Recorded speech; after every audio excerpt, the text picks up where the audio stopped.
একবারে প্রান্ত থেকে ও প্রান্ত ছুটে ছুটে বেড়াচ্ছি। কিন্তু আমার ভাইরা বিশ্বাস করুন, আজকের যদি এই জায়গাটায় এখান থেকে 4 কিলোমিটার দূরে যদি কোনো একটা জায়গায় খেলা দিত, কোনো একটা জায়গায় ফাংশন দিত, কোনো একটা জায়গায় কোনো আর্টিস্ট আসতো, সেই জায়গায় কিন্তু লোকের জায়গা দেওয়া যেত না। কিন্তু আমার ভাই জানেরা, দুনিয়ার জমিনে আমার আল্লাহ পাক রব্বুল আলামিন ওই বান্দা দিগকে জানিয়ে দিয়েছেন, হে বান্দা তুমি একটা বার চিন্তা করো, আমি আল্লাহ পাক রব্বুল আলামিন 24 ঘন্টা তোমাদের শ্বাস প্রশ্বাসের ক্ষমতা আমি আল্লাহ দিয়ে থাকি। তোমাদের রুজি দেনেওয়ালার মালিক আমি আল্লাহ, তোমাদের হায়াত দেনেওয়ালার মালিক আমি আল্লাহ, তোমাদের ঘুম পড়ানোর মালিক আমি আল্লাহ, ঘুম থেকে জাগ্রত করার মালিক আমি আল্লাহ, তোমাদের সন্তান দেওয়ার মালিক আমি আল্লাহ, তোমাদের একটা বাড়ির সঙ্গে আর একটা বাড়ি দেওয়ার মালিক আমি আল্লাহ, তোমাদের একটা ব্যবসার সঙ্গে আর একটা ব্যবসা জোড়ার মালিক হলাম আমি আল্লাহ। কিন্তু ও বান্দা, তুমি কতবার আমি আল্লাহকে ভয় করে নামাজের পাটি ধরেছো? তুমি আমি আল্লাহ আমাকে ভয় করে আমার রাসূলকে তোমরা কতটা মহব্বত করেছো? তোমরা কি মনে পড়ছো? দুনিয়ার মোহ, দুনিয়ার লোভ, দুনিয়ার লালসা যাদেরকে তুমি আকৃষ্ট হয়েছো, তাদেরকে তুমি আকৃষ্ট করে ফেলেছো। দুনিয়ার লোভ লালসা আমাদেরকে গাফিল করে দিয়েছে। আল্লাহ ওই সকল বান্দা বান্দীদের দিকে লক্ষ্য করে আল্লাহ বলছে, ও বান্দা তোমরা কোরআন হারা হয়ে যেও না, হাদিস হারা হয়ে যেও না। তোমরা বাড়িতে যে কোরআনটাকে সাজিয়ে রেখেছো, ওই কোরআনের দিকে একটু তাকাও। আমি আল্লাহ পাক তোমাদেরকে কতটা ভালোবাসি, কতটা মহব্বত করি, কোরআনই বলে দেবে। জোরে বলুন না সুবহানাল্লাহ। জোরে বলা যাবে না? আমার ভাইজানেরা, ও নবী পাকের উম্মত উম্মতিরা, ও নবী দেবানরা, আল্লাহর কোরআন জানিয়ে দিয়েছে, বিসমিল্লাহির রহমানির রহিম, আহাসিবান নাস ওয়াইতরাকু আইয়াকুলু আমান্না ওয়া হুম লা ইফতানুন। ও যুবকেরা, ও নবী পাকের উম্মত উম্মতিরা, দুনিয়ার জমিনে আমরা যারা দুনিয়া দুনিয়া করে মেতে উঠেছি, ও যুবকেরা, জান্নাতের বাগান ভালো লাগে না, পিতামাতার খিদমত করতে ভালো লাগে না, নিজের স্ত্রী হক আদায় করতে ভালো লাগে না, ভাইয়ের হক আদায় করতে ভালো লাগে না।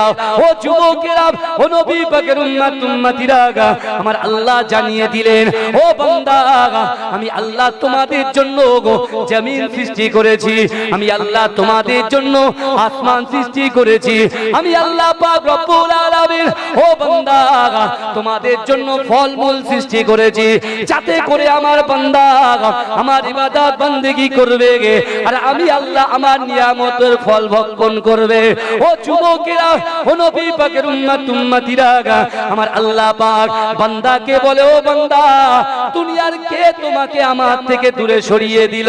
আমি আল্লাহ থেকে তোমাকে কে দূরে সরিয়ে দিল? ও বান্দা তুমি কি একটা বারের জন্য চিন্তা করো না, আমি আল্লাহ তোমাকে দুটো করে চোখ দিয়েছি। ও বান্দা তুমি চিন্তা করো, তোমার দুটো যদি চোখ না থাকতো গো, তুমি কোথায় যেতে? কে তোমাকে পাত্তা দিত না? ও বান্দা আমি আল্লাহ দুটো করে হাত দিয়েছি, যে হাত দিয়ে তোমরা ব্যবসা বাণিজ্য করো গো, যে হাত দিয়ে তোমরা প্রেসক্রিপশন করো, যে হাত দিয়ে তোমরা পাল্লায় মাপো, যে হাত দিয়ে তুমি তোমার সন্তানের মাথাটাকে হাত বুলিয়ে দাও, যে হাত দিয়ে তুমি তোমার মায়ের খিদমত করো, ও বান্দা আমি আল্লাহ পাক তোমাদেরকে দুটো করে পা দিয়েছি। ও বান্দা আমি আল্লাহ তোমাদের পা দিয়েছি বলে ওই পা দিয়ে ঘেটে ঘেটে তোমরা ব্যবসা বাণিজ্য করতে যাও, ওই পা দিয়ে ঘেটে ঘেটে দুনিয়ার জমিনে এক প্রান্ত থেকে আর এক প্রান্তে চলে যাও। কিন্তু ও বান্দা তোমরা একটা বার ভাবো, আমি আল্লাহ পাক যদি তোমাদের দুটো করে না পা দিতাম, সকলে তোমাদেরকে খোঁড়া বলে ডাকতো, তোমাদেরকে প্রতিবন্ধী বলে ডাকতো। কিন্তু না না না না না, ও আমার বান্দারে তোমরা কি জানো আমি আল্লাহ তোমাদেরকে কতটা মহব্বত করি, কতটা ভালোবাসি, কতটা প্যার করি? ও আমার বান্দারে তোমার মা যেমন তোমাদেরকে ভালোবাসে, ওই মায়ের থেকে 70 গুণ বেশি আমি আল্লাহ পাক আমার বান্দা বান্দীদের ভালোবাসি। জোরে বলে, চিৎকার দিয়ে বলেন না সুবহানাল্লাহ। আমার ভাইজানেরা, ও নবী পাকের উম্মত উম্মতিরা, আল্লাহর কোরআন জানিয়ে দিয়েছে বিসমিল্লাহির রহমানির রহিম ইন্না রাব্বাকা লাবিল মিরসাদ। ও যুবকেরা আমার আল্লাহ বলে ও বান্দা ইন্না রাব্বাকা লাবিল মিরসাদ, নিশ্চয় আমি আল্লাহ তোমাদের দিকে সতর্ক দৃষ্টি রাখি। জোরে বলবেন না? আল্লাহ বলছে বান্দা তোমাদের দিকে আমি আল্লাহ সতর্ক দৃষ্টি রাখি। জোরে বলে, জোরে বলবেন না? দুনিয়াতে ছোট ভাই যদি একটা ভুল করে বড় ভাই তার দিকে ফিরে তাকায় না। বড় ভাই যদি একটা ভুল করে ছোট ভাই বলে আমি বড় ভাইয়ের সাথে কোনো সম্পর্ক রাখবো না। একটা ভুলের জন্য আমি আপনি আমরা ঠিকঠাক ভাবে ইবাদত বান্দিগি করতে পারছি তো? রাসূলুল্লাহর মহব্বত আমরা করি তো? কোরআনের আয়াতগুলো শুনি, এক কান দিয়ে শুনি আর এক কান দিয়ে বার করে দিই। বাবাজি একটু বোঝার চেষ্টা করে।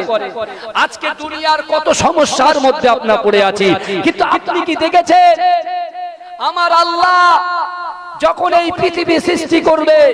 ও যুবক একটু ভালো করে বোঝো, আজকে এখানে আমি কিছু মুরব্বীদেরকে বেশি দেখতে পাচ্ছি, আমার যুবকদেরকে আমি দেখতে পাচ্ছি না।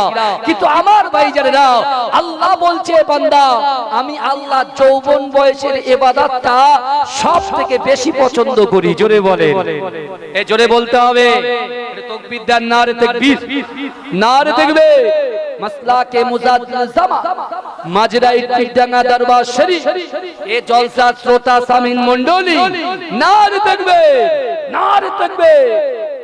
আমার ভাইরা ভালো করে বোঝে, আমি যে কটা কথা বলছি কোরআনের আয়াত দিয়ে বলছি। আমার মাজরানি হুজুর পীর কেবলা যখন কথা বলতেন তিনি ছোট্ট ছোট্ট কোরআনের আয়াত দিয়ে মানুষকে বুঝিয়ে দিতেন। কথা ঠিক না ভুল? তার আওলাদ হিসাবে এসেছি, যে কটা কথা বলবো তার ভিতরে তিনটে জিনিস আপনাদেরকে নিয়ে যেতে হবে। বিশ্বাস করে এই তিনটে জিনিস যদি আপনারা নিয়ে যান, দুনিয়ার কোন শক্তি যদি আপনাকে মাটিতে মিশাতে চায়, এই তিনটে জিনিস যদি আপনার দিলের ভিতরে আপনার কলিজার মধ্যে থাকে, দুনিয়ার কোন শক্তি আপনাকে নিচেই নামাতে পারবে না। জোরে তিনটে জিনিস লাগবে। আল্লাহর রাসূলের সাহাবারা তিনটে জিনিস নিয়েছিলেন, দিলের মধ্যে অ্যাকসেপ্ট করেছিলেন, আল্লাহ তাদের বড় বড় সমস্যা সমাধান করে দিয়েছিলেন। জোরে বলে।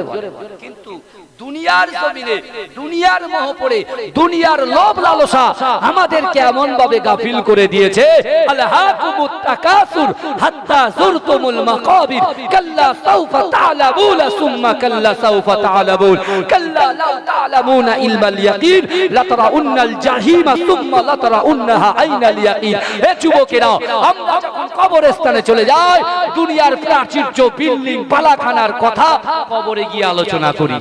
এই তো আমাদের অবস্থা। আমার যুবকরা আসছে না কেন? কি হয়েছে তাদের?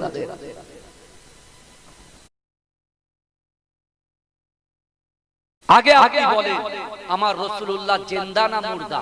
আগে আপনারা ঠিক করেন, জোরে বলে। আমার রাসূল হচ্ছেন জিন্দা। জোরে বলুন।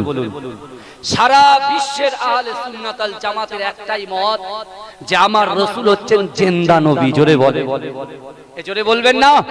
এই আজকে এই গ্রামে আমি আপনি আমরা যারা এই জান্নাতের বাগানে বসে আছি, আমাদের কলিজার মধ্যে রাসূলুল্লাহর মহব্বত, রাসূলুল্লাহর ভালোবাসা, রাসূলুল্লাহর প্রেম যদি থাকে, আমার রাসূল কিন্তু আর মদিনায় থাকতে পারে না। ওই সবুজ গম্বুজের নিচে থেকে আমার রাসূলুল্লাহ রূহানি হালাতে এই মজলিসে হাজির হয়ে যেতে পারেন। জোরে বলে। যে মজলিসে রাসূলুল্লাহ হাজির হয়ে যায়, যে মজলিসে আল্লাহর ফেরেশতারা উপস্থিত হয়, আজকে আমার যুবকেরা এই মজলিসকে ত্যাগ করে দিয়ে ওরা মুখে বলে রাসূলুল্লাহকে ভালোবাসি, মুখে বলে আল্লাহকে ভয় করি, ওরা সব মিনি মার্কেটে ঘোরাফেরা করছে, শয়তানের দলের মধ্যে আছে। কিন্তু আমার বাবাজিরা, আমার ভাইরা, বিশ্বাস করুন যে বিশ্ব নবী হায়াতুন নবী জনাবে মুহাম্মদ মুস্তাফা সাল্লাল্লাহু আলাইহি ওয়াসাল্লাম তার 63টা বছর জিন্দেগিতে একটু ফলো করেন, ও যুবক তুমি বুঝতে পারবে আমার বিশ্ব নবী হায়াতুন নবী মুহাম্মদ মুস্তাফা সাল্লাল্লাহু আলাইহি ওয়াসাল্লাম তার 63টা বছর জিন্দেগিতে একটা সেকেন্ডের জন্য উম্মতে মুহাম্মাদীকে ভুলে যায়নি। জোরে বলে, একটা সেকেন্ড কেউ বলতে পারবে, কোন মুহাদ্দিস মুফাসসির কেউ এতে ফতোয়া দিতে পারবে না যে আমার রাসূল 63টা বছর জিন্দেগিতে একটা সেকেন্ডের জন্য উম্মতকে ভুলে যায়নি। জোরে বলেন, জোরে বলা যাবে না? সেই রাসূলুল্লাহকে কি আমরা মহব্বত করতে পেরেছি, ভালোবাসতে পেরেছি? নিজেকে বিবেক দিয়ে নিজের কাছে প্রশ্ন করুন, নিজে আগে আত্মসমালোচনা করুন। নিজে পরকে নিয়ে ভাববেন না, এখন আপনাদের পরকে নিয়ে ভাবার সময় নাই। দেখতে পাচ্ছেন তো তুরস্কে কি অবস্থা হয়েছে, তুরস্কের সিরিয়াতে কি অবস্থা হয়েছে। মাত্র 17 সেকেন্ডে